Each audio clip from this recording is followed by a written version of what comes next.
Bom dia, tudo bem?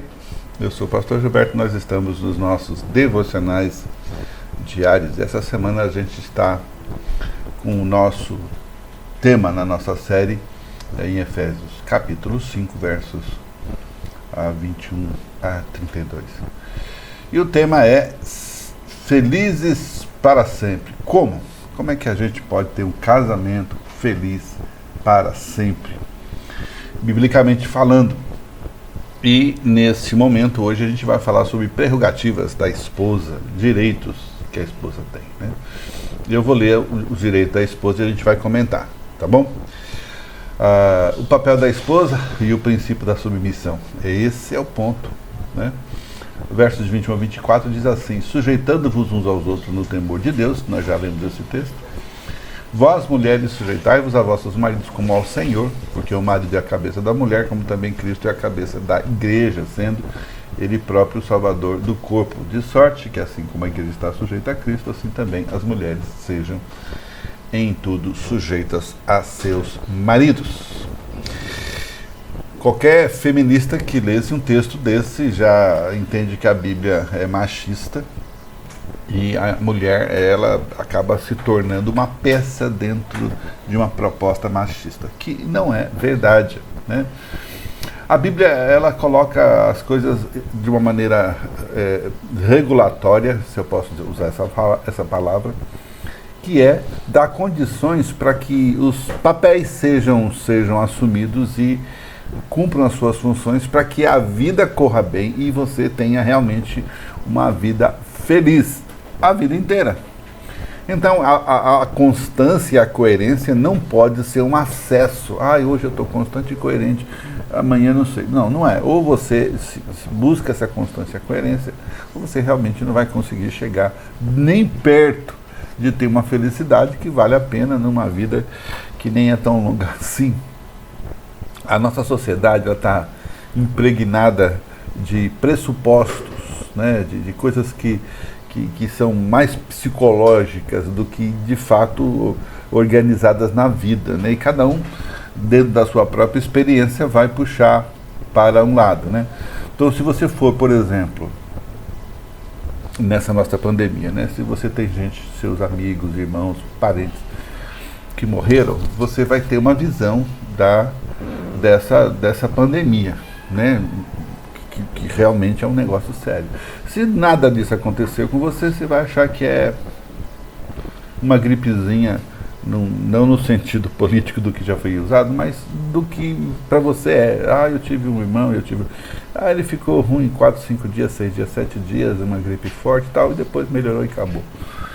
Então a questão olhando para o casamento, ela tem essas variáveis que você tem que considerar. Então, por isso que a gente está olhando para a Bíblia e não para as experiências, né? É um discurso comum na sociedade falar dos nossos direitos, né? Não de responsabilidades, mas de direitos. Por isso que o nosso texto é prerrogativas, né? Direitos da mulher no casamento. E a grande frase que você vai ouvir hoje, talvez já falou, é: você tem o direito de ser feliz. Então, desde este momento, você acaba olhando para a vida numa perspectiva de que ela tem que me dar felicidade. Eu não tenho que fazer nada, eu tenho que ser alvo de toda a felicidade do mundo. Numa tirinha de jornal, um rapaz subiu uma montanha, se encontrou com um sábio, né? Sempre tem essas coisas, né? E o rapaz disse: mestre, o que eu devo fazer para ter um casamento feliz? E o mestre respondeu: para ter um casamento feliz, você precisa renunciar a muitas coisas. Ao jogo de futebol com os amigos, à roda de bebida no bar. O rapaz interrompeu e disse: mas aí eu não serei feliz. Então o mestre disse: bom, eu pensei que você queria um casamento feliz e não ser feliz sozinho. Porque quando a gente vem com essa ideia de eu tenho o direito de ser feliz, é porque você se isolou, e então a felicidade tem que estar ao seu redor e a extensão da sua mão, né? A nossa sociedade, ela vive em busca da felicidade solitária. Gente, não tem jeito. Eu tenho um casamento de quase 40 anos e sou feliz. né? Tive 3 filhos, os 3 casados, já me deram netos, só falta uma. E eu sou feliz. Está tudo bem em casa? Não. Se eu tenho algumas dificuldades com a esposa de vez em quando, não, eu não tenho nenhuma. Mas ela tem comigo, né? Eu tenho que admitir que às vezes eu piso na bola, né? Então, essa é a máxima, né, de que a felicidade é meio que solitária, porque se você for realmente entender num contexto de família, de casamento, de marido e mulher, então você vai ter que começar a desmontar a sua própria percepção do que é felicidade. Felicidade não é ter o que você quer, é que a família e o casal realmente consigam andar juntos com um propósito único. O pessoal fala, o importante é ser feliz, que se dane o resto. Não é por aí, né? E o nosso texto, ele fala do papel bíblico da mulher dentro do casamento, que é o sucesso do relacionamento conjugal. Você quer ter sucesso no seu casamento, você vai ter que aprender sobre submissão. E submissão não é baixar a cabeça e o sujeito montar em cima, não é isso. Submissão, a parte mais profunda dele que a gente vai tratar é respeito. Você deve respeitar o seu marido. Ele não é o coleguinha, ele não é o seu irmão, ele não é as suas amigas, ele é seu marido, né? E deve ser visto e encarado dessa maneira, né? Então Paulo, ele tem escrito sobre deveres e não sobre direitos. Isso é muito legal, né? Então Paulo escreve nessa passagem que as mulheres devem ser submissas aos seus maridos, mas o que pode ser entendido como submissão é a pergunta, né? Por quê? Porque a nossa ideia, o nosso propósito aqui nessa semana é felizes para sempre. Mas como? Então o primeiro ponto é entender. Se você não entendeu isso, mulher, se você não entendeu isso, não entre no casamento. Não entre. Não entre. Não é questão de inferioridade. A mulher não é inferior ao homem. A mulher foi criada à imagem de Deus tanto quanto o homem, nada de diferente. Ela é uma auxiliadora idônea, aquela que olha nos olhos, não é uma escrava.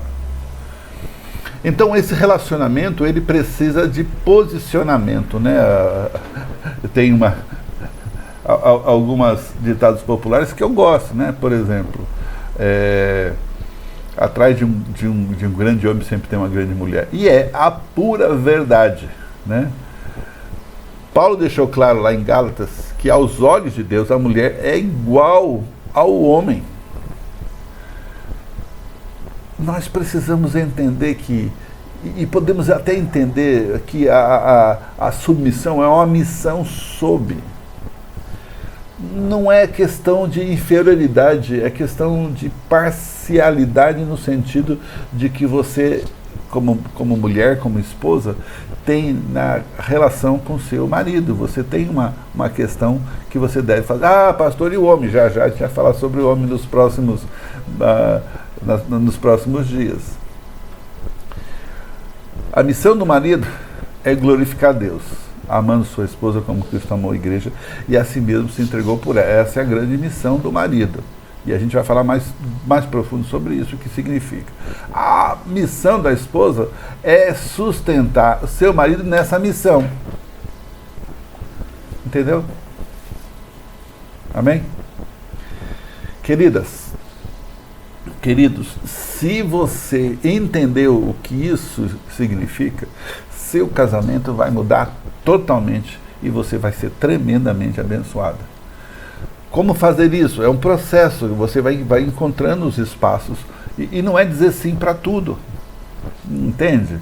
É realmente respeitar, conversar e cuidar para que a truculência não se estabeleça. Amém? Que Deus te abençoe e amanhã temos mais. Temos a parte 2 desse nosso assunto de hoje, que é a prerrogativa da esposa, número 2, o direito da esposa, né? E você vai descobrir o que é dever. E o nosso alvo é olhar para essa ideia de ser felizes para sempre e entender como. Amém? Deus te abençoe e até amanhã.